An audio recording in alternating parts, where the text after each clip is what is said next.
Assalamualaikum warahmatullahi wabarakatuh.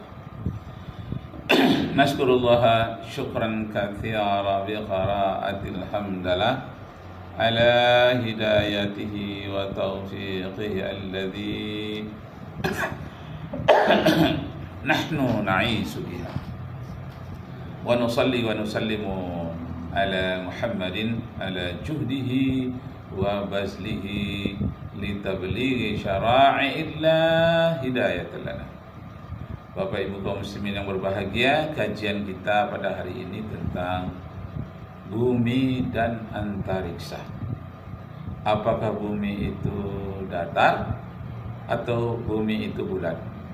Bumi datar, bumi bulat. Nah, kalau kita baca di dalam Al-Qur'anul Karim surat At-Takwir, surat yang ke-81, Iza syamsu kuwirat wa iza nujumu kadarat. Apabila matahari digulung dan apabila bintang-bintang berjatuhan. Nah, kata-kata digulung ini at-takwir itu menunjukkan, itu artinya bulat. Jadi matahari bulat, bumi bulat, rembulan bulat. Pertanyaannya, kenapa bumi ini bulat? Karena bumi ini mengelilingi matahari. Kenapa dia bulat? Karena pada bulat terdapat keseimbangan dalam terbang di ruang angkasa. Dari segala sisi, yang bulat itu dia akan seimbang. Oh, pesawat itu enggak bulat kok seimbang? Nah, ada bagiannya yang bulat untuk seimbang, ada sebagian untuk mengeremnya, ada sebagian untuk menahan gaya gravitasi. Kalau bumi, gravitasi ada pada bumi itu sendiri, yaitu di kutub utara dan kutub selatan. Jadi inilah ibarat sayapnya, kutub utara dan kutub selatan. Mohon maaf. Bismillahirrahmanirrahim. Jadi ibaratnya kutub utara, kutub selatan itulah sebagai sayapnya mengerem.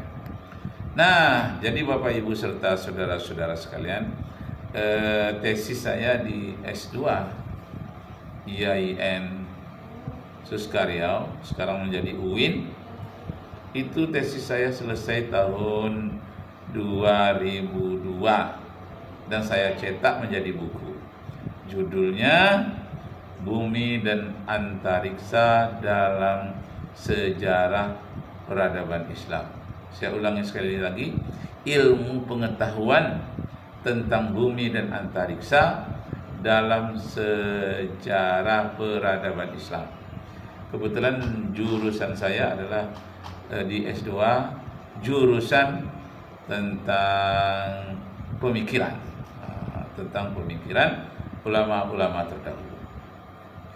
Nah, jadi Bapak Ibu saudara-saudara sekalian, yang sangat mengemuka akhir-akhir ini yang hubungan dengan ruang angkasa, yakni teori black hole oleh Stephen Hawking. Nah, di mana katanya bumi kita ini berada di dalam satu susunan tata surya yang induknya matahari. Ada tata surya lain, induknya matahari lain, dan kemudian tata surya tadi yang beribu-ribu jumlahnya tergabung di dalam suatu bulatan kumpulan bintang yang disebut dengan galaksi. Kalau kita, bumi kita, matahari kita termasuk di dalam galaksi Bima Sakti, sedangkan tetangga kita namanya galaksi Andromeda. Di sebelah lagi galaksi Magellan, galaksi Virgo. Yang sebenarnya ada beribu-ribu galaksi. Beribu-ribu galaksi itu pun berkumpul berkumpul dalam ribuan galaksi Nah, itu namanya super galaksi. Super galaksi ini rupanya mengumpul lagi. Ini kumpulan super galaksi. Di sini ada lagi kumpulan ribuan super galaksi. Di atas sana ada pula kumpulan ribuan super galaksi. Super galaksi yang berkumpul itu tadi, dia mengelilingi suatu rumpun galaksi yang lebih besar lagi, namanya maha galaksi. Yang maha galaksi tadi ada ribuan pula jumlahnya, mengelilingi Sidratil Muntaha. Kenapa Sidratul Muntaha itu dimasukkan ke sini?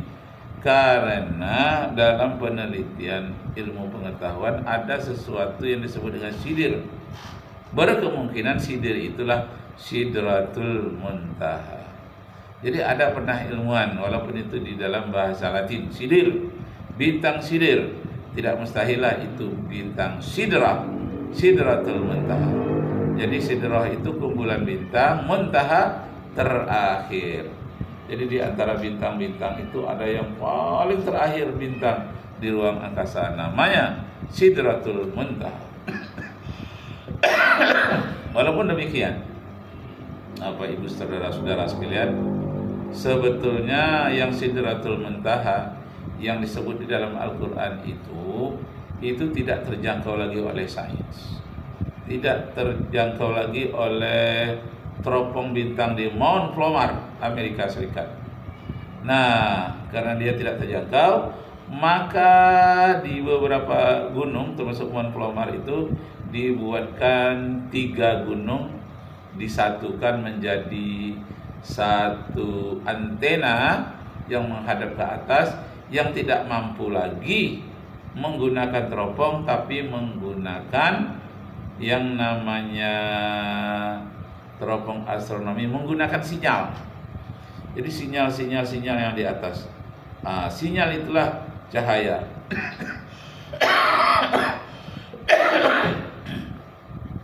Sebagaimana kita tahu bahwa cahaya itu kecepatannya adalah 300.000 kilometer per detik.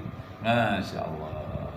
Nah, ternyata kehebatan luar biasanya indahnya ruang angkasa itu Al-Quran sudah menerangkan di dalam surat Fussilat ayat yang ke-53, surat 41 ayat yang ke-53.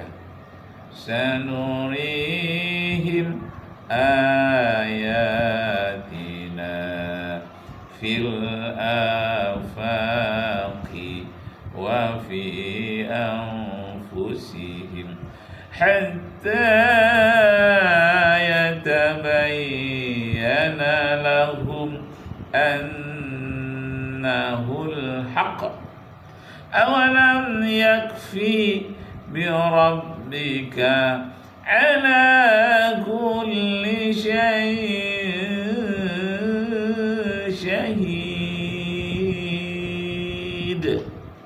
Allah akan menunjukkan tanda-tanda kekuasaannya di ruang angkasa dan pada diri kamu sendiri sampai kamu menyaksikan kebenaran dan kebesaran Allah Subhanahu wa ta'ala. Hebatnya alam ciptaan Allah, lebih hebat lagi Allah yang menciptakan alam ini. Allahu Akbar. Allahu Akbar. Allahu Akbar. Allahu Akbar. La ilaha illallah. Wallahu Akbar. Allahu Akbar. Walillahil hamd. Nah, kembali kita kepada kajian tentang bumi itu bulat atau datar. Jelaslah seluruh para ilmuwan menyatakan bahwa bumi ini Loh, enggak, bedanya bulat. itu doang. Nah, bumi ini bulat. Nah, tapi bulatnya itu apabila kelihatan dari jauh. Sedangkan kalau dekat kita lihat datar. Jadi bulatnya itu, datarnya itu karena kita melihatnya dari dekat. Tapi kalau kita melihat dari jauh, kelihatanlah bumi ini bulat. Misalnya melihat dari rembulan, naik kita ke rembulan, mandang ke bumi, kelihatanlah bumi itu bulat. Atau melihat dari satelit, satelit itu meneropong ke bumi, lihatlah, nampaklah bumi itu bulat. Nah, itu nyata. Dengan peralatan-peralatan yang modern sekarang ini, kita lihat bahwa seluruh benda-benda langit itu adalah bulat. Termasuk bumi. Bumi kan benda langit juga. Bumi adalah benda langit pada tata surya, merupakan planet ketiga yang mengelilingi matahari. Mulai dari Merkurius, Venus, bumi, ya, bumi yang ketiga. Mars, Jupiter, Saturnus, Uranus, Neptunus, Pluto. Pluto ya. Pluto. Jadi ada 9 planet yang mengelilingi matahari. Nah, bagaimana yang 9 planet ini? Di dalam Al-Quran dikatakan kullu fi falaki yasbahun.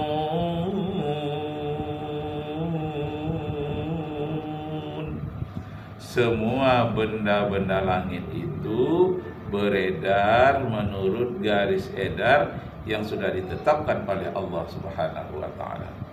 Garis edar itu namanya falak.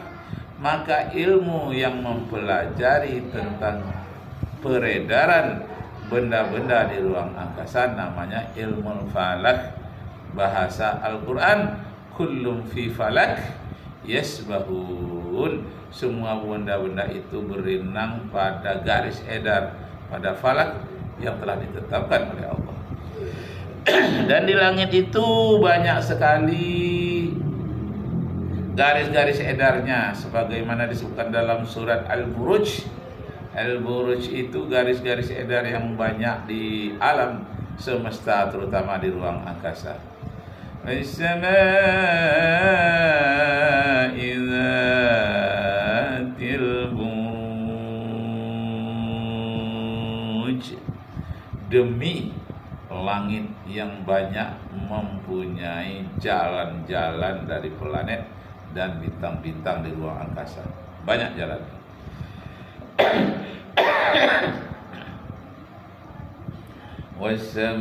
Was-samaa'i dzatil buruj wal yawmil maw'ud